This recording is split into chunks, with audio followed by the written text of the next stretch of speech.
A tile that moves after being set in Thinset means the bond failed and needs correctable action now to prevent future cracking or loose sections.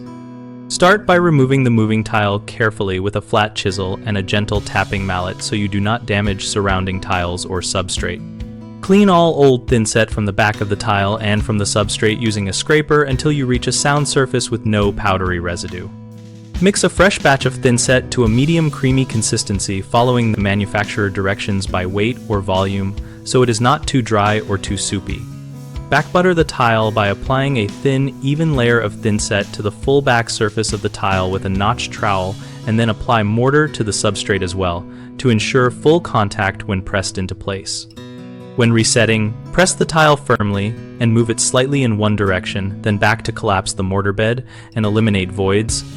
Use a straight edge across adjacent tiles to check level and tap with a rubber mallet on a wood block to seat the tile without cracking.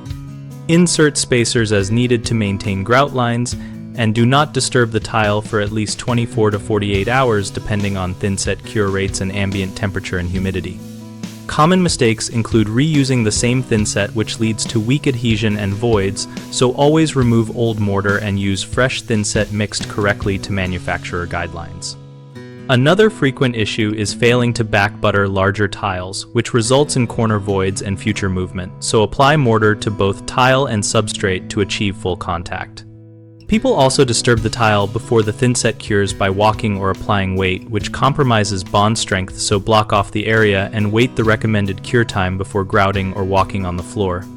BigHomeProjects.com connects homeowners with local contractors and shows project examples and discussion threads that help decide on repair approaches for moving tiles.